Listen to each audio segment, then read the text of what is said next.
It's locked.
Good evening.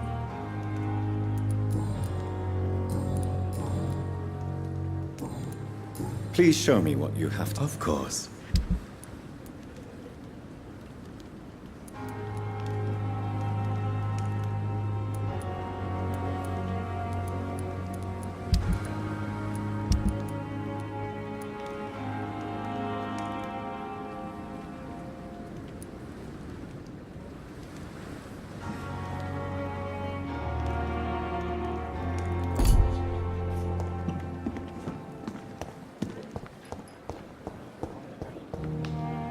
Good evening, Dr. Strickland. And good evening to you, Dr. Reed. Can I be of any help?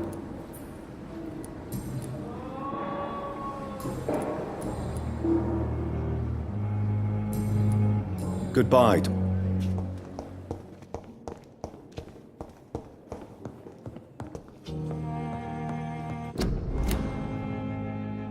Good evening, Mr. Fiddick. Good evening, Dr. Reed.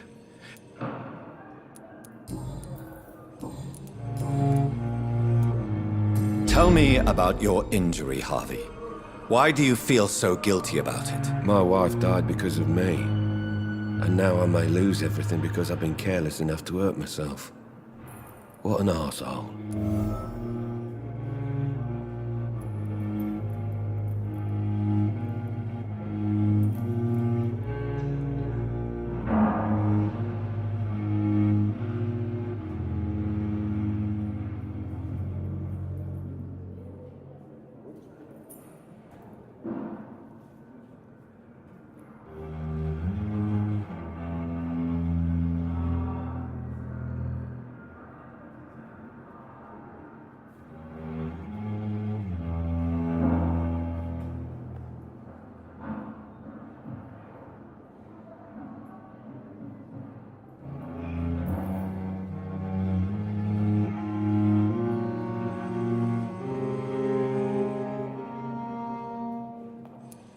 How could your job be responsible for your wife's death? I was working a double.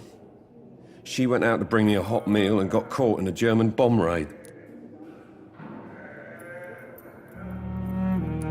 You can't hold yourself responsible for your injury, Mr. Fiddick. Unless you tried to hurt yourself. Of course I didn't hurt myself. But I can't work until my arm is fixed. My children need to eat, Doctor.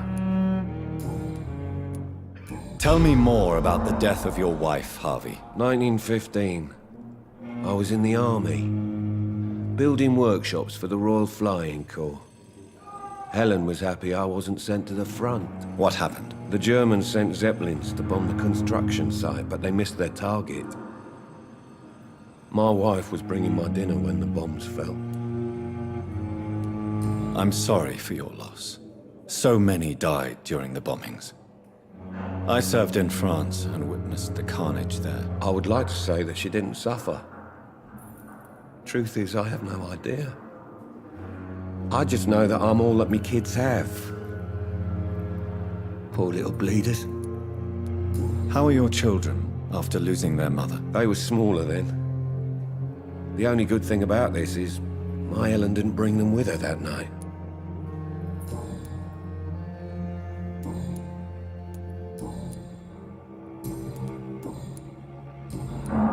Goodbye for now, Mr. Fiddick. I'll see you later. You always knew the words to calm the children, Helen. As for me, what a blundering idiot. Come now, we can handle this.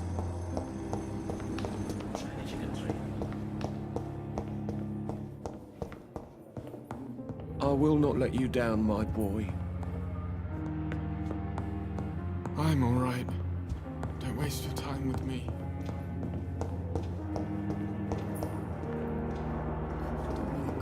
Came here in the first place.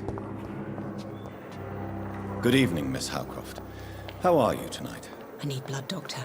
Warm, rich, vibrant blood.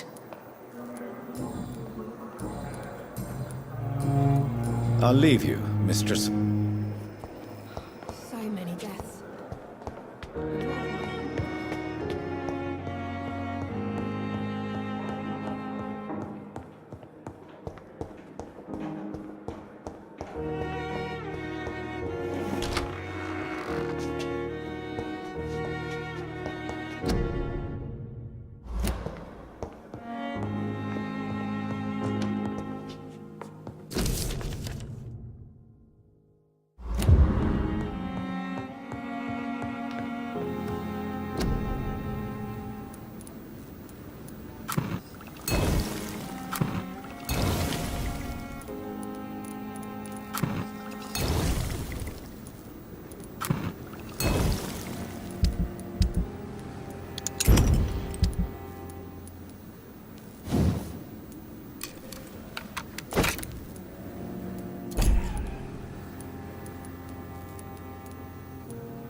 I cannot enter.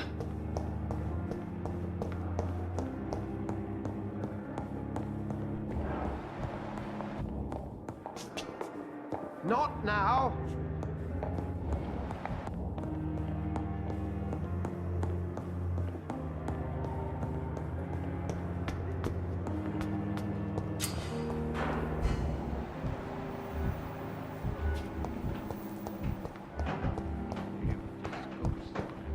It's safer here than anywhere else in the East End. A giant morgue disguised as a hospital. It's locked, all right. Hello again, Dr. Reed.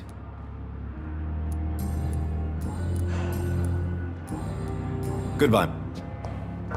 See you again.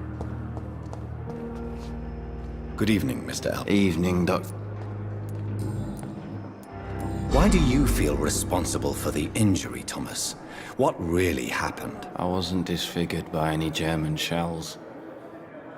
It happened during my leave. It was an accident.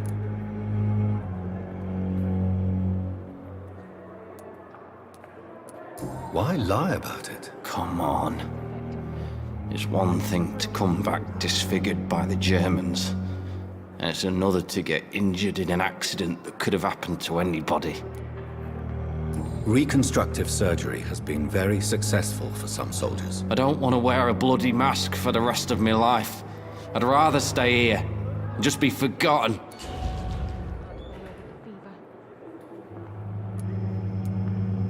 Tell me what really happened then. I went with a whore in Rouen. Dead drunk I was. The hotel was a shithole. There was a fire that night. Did you start the fire? Were you trying to avoid going back to the front? That's not uncommon, you know. No. It's just that I was asleep when the flames reached the room. The girl was long gone. Bitch never woke me up. Left me to burn.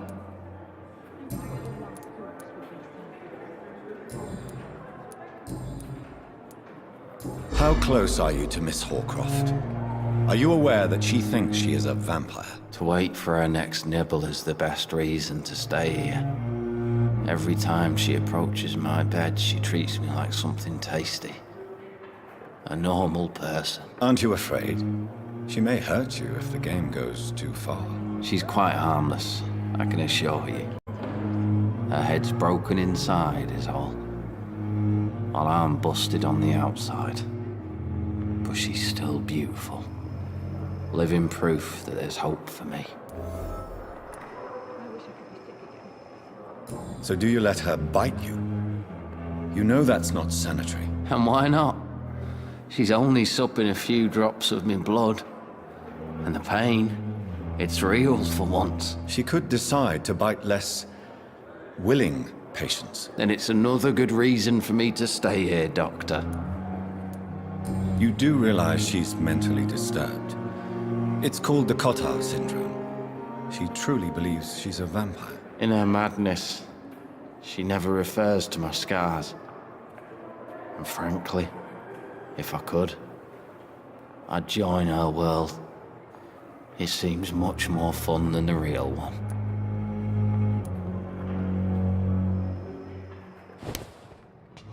Time has lost its effect on me, but the suffering continues.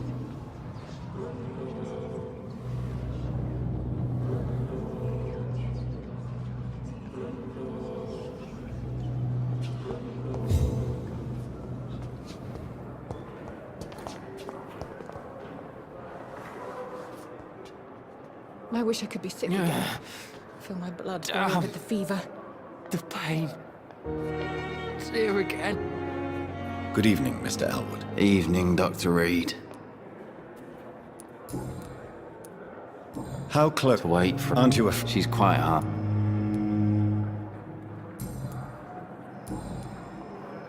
Goodbye for now, Mr. Elwood. Damn. The pain. It's here again.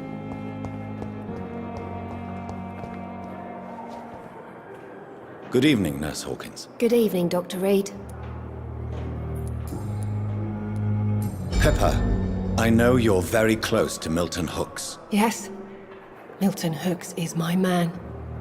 If you want to report me for that, just feel free, Doctor. I have no intention of reporting you, Nurse Hawkins, but are you aware of the risks? The rules say I won't be allowed to work as a nurse anymore.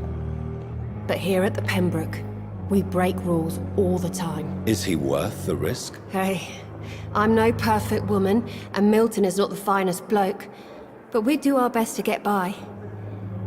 That's all any of us can hope for nowadays.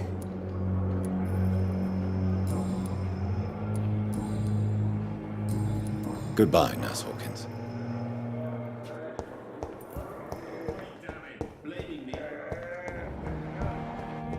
Going to take the fix me properly. A month?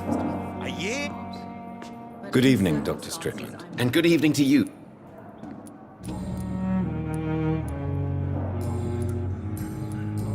Goodbye, Doctor. Good evening. Good evening, Doc.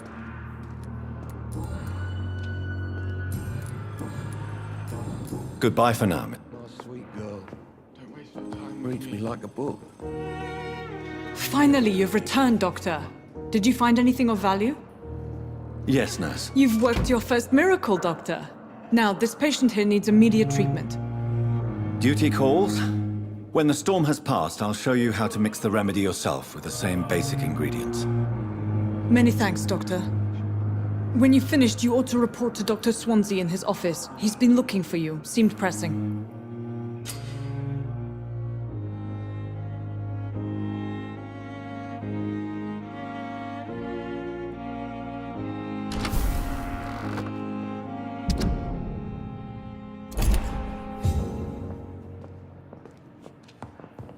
We may lack the resources, but we have some of the most Brilliant minds in London at Pembroke.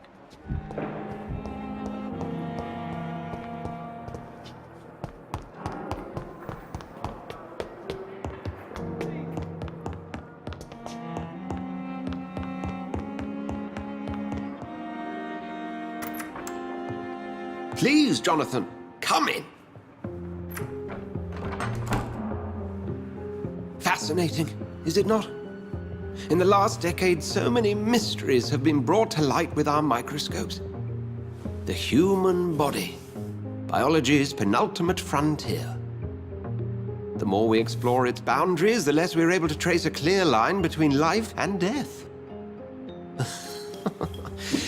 You, my friend, have a foot in both countries. The view must be vertiginous. It's at least as vertiginous as chatting about vampires with you, I would say. This must be all so new to you. This area of town, the hospital, a brand new life. How stimulating it must be. I wish I could share your enthusiasm, Dr. Swansea, but my condition defies scientific categorization. Undead? Unalive? Immortality defies logic. I cannot express my thrill at this serendipitous turn of events. The world's most eminent specialist in blood transfusions, a vampire. One might say a gift from heaven.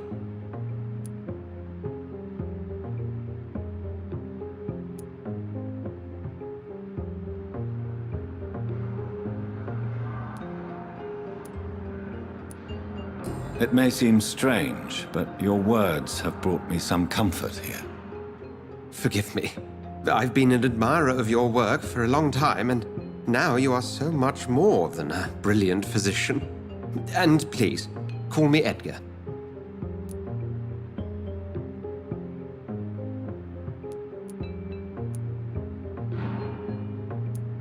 I'm not some doe-eyed student, Edgar. I understand we both have something to gain from this relationship. Very well. I have a task for you, Jonathan. Something that will require all your newfound skills. Please, go on. The Pembroke only survives through the generosity of our benefactors. Unfortunately, our main donor has found herself in a bit of a bind. Now, if you could help her out... A spokesman or politician is what you need. That's not my calling. And until I come to understand what has happened to me, I require discretion. Discretion is in order, Jonathan. Lady Ashbury has recently received rather indelicate correspondence that, if revealed, would jeopardize her position. And you would like me to eradicate this threat? By the stole, of course not. I would just like you to pay her a visit. Her ladyship is certainly near the tents outside, tending the sick. You can't miss her. Look for someone impossibly delicate. Accepted. I'll see what kind of trouble Lady Ashbury is in.